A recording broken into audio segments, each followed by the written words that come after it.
Praise Lord. വാത്സല്യ സഹോദരങ്ങളെ, നല്ലൊരു പ്രഭാതം കൂടെ കാണുവാൻ തക്കവണ്ണം സ്വർഗത്തിലെ ദൈവം നമുക്ക് ഭാഗ്യം തന്നതോർത്ത് നമുക്ക് ദൈവത്തിന് നന്ദി പറയാം. ഹല്ലേലൂയ, സ്തോത്രം. ഇന്ന് പകൽക്കാലം ഞാൻ നിങ്ങളോട് പറയുവാനായി ആഗ്രഹിക്കുന്നത് ഹല്ലേലൂയ, സ്തോത്രം, ബൈബിളിനെ കുറിച്ചാണ്. ഈ ലോകത്ത് ഏറ്റവും കൂടുതൽ പ്രസിദ്ധീകരിച്ചിട്ടുള്ള പുസ്തകം ബൈബിളാണ്. ഏറ്റവും കൂടുതൽ ഭാഷയിൽ വിവർത്തനം ചെയ്യപ്പെട്ടിട്ടുള്ളത് ബൈബിളാണ്. ഹല്ലേലൂയ, സ്തോത്രം. ഈ ലോകത്ത് ഏറ്റവും കൂടുതൽ വിമർശനം നേരിട്ട ഒരു പുസ്തകമുണ്ടെങ്കിൽ അത് ബൈബിളാണ്. ഹല്ലേലൂയ.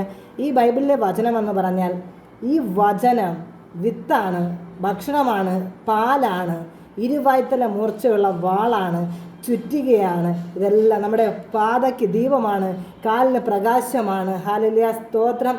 നമ്മുടെ ഈ വചനം ഈ ബൈബിൾ നമ്മൾ പഠിച്ചു കഴിഞ്ഞാൽ ഒരു വ്യക്തി ഈ ഭൂമിയിൽ എങ്ങനെ ആയിരിക്കണം, എങ്ങനെ ജീവിക്കണം, എങ്ങനെ മക്കളെ വളർത്തണം, എങ്ങനെ ജീവിത പങ്കാളിയെ സ്നേഹിക്കണം, എങ്ങനെ ജീവിത പങ്കാളിയുടെ മുൻപിൽ കീഴ്പ്പെട്ട് ജീവിത പങ്കാളിയുടെ മുമ്പിൽ ജീവിക്കണം, എങ്ങനെ സമൂഹത്തിൽ എങ്ങനെ ആയിരിക്കണം, പൊതുജനങ്ങളോട് എങ്ങനെ പെരുമാറണം, എത്രത്തോളം താഴ്മയോട് നമ്മളായിരിക്കണം, എത്രത്തോളം നമ്മൾ ക്ഷമിക്കണം, സകലതും നമ്മൾ മനസ്സിലാക്കണമെങ്കിൽ ഈ ലോകത്തേക്ക് ഞാൻ മനസ്സിലാക്കിയെടുത്തോളം നമ്മൾ ലൈബ്രറി എന്ന് പറയുമ്പോൾ ഒത്തിരി നൂറുകണക്കിന് പുസ്തകങ്ങളുള്ള ഒരു സ്ഥലത്തെ പറഞ്ഞതാണ്. ഒരു റൂമിൽ നൂറുകണക്കിന് പുസ്തകമായിരിക്കും നമ്മുടെ ഇതൊരു ലൈബ്രറി.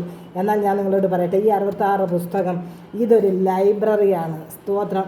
പല സ്ഥലത്തിരുന്നു കൊണ്ട് പല ജാതിയിലുള്ളവർ, പല വ്യക്തികൾ എന്ന് പറഞ്ഞാൽ മുക്കുവർ മുതൽ ഉന്നത കുലത്തിൽ ജനിച്ചവരും ഉന്നത വിദ്യാഭ്യാസമുള്ളവരും ഒരുപാട് വചനം ഗ്രഹിച്ചവരുമായി അനേകടത്തിരുന്ന് അനേകം വർഷങ്ങളുടെ വ്യത്യാസത്തിൽ എഴുതിയതെങ്കിൽ ഇത് പരിശുദ്ധാത്മാവിനാൽ എഴുതപ്പെട്ട ഒരു ഗ്രന്ഥമായതുകൊണ്ട് ഇത് വായിക്കുമ്പോൾ നമുക്ക് ഒരു വ്യക്തി എഴുതിയതായിട്ട് തോന്നും. അതാണ് ഇതിൻ്റെ ഏറ്റവും വലിയൊരു പ്രത്യേകത എന്ന് പറഞ്ഞാൽ, മനസ്സ് തകർന്ന് ഭാരപ്പെട്ടിരിക്കുമ്പോൾ ഈ ബൈബിൾ എടുത്ത് തുറന്നു കഴിഞ്ഞാൽ നമുക്ക് ലഭിക്കുന്ന വചനം മിക്കവാറും ഇങ്ങനെ ആയിരിക്കും: മകളെ, നീ ഭയപ്പെടേണ്ട, ഞാൻ നിൻ്റെ കൂടെ ഉണ്ട്, നീ ധൈര്യമായിരിക്കുക, ഉറപ്പോടെ ഇരിക്കുക എന്ന്. സ്തോത്രം. ഹല്ലേലൂയ.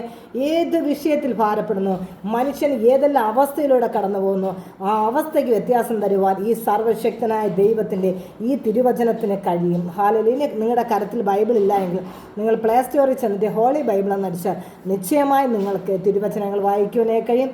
എല്ലാ ദിവസവും തിരുവചനം വായിക്കുകയും ധ്യാനിക്കുകയും ചെയ്യുന്നവൻ ഭാഗ്യമുള്ളവനെന്ന് തിരുവചനം പറയുന്നു. യഹോവയുടെ ന്യായപ്രമാണത്തെ രാപകൽ ധ്യാനിക്കുന്നവൻ ഭാഗ്യവാൻ. ഹല്ലേലൂയ, സ്തോത്രം. കർത്താവ് എല്ലാവരെയും അനുഗ്രഹിക്കുകയും സഹായിക്കുകയും ചെയ്യുമാറാട്ടെ. God bless you. Have a nice day.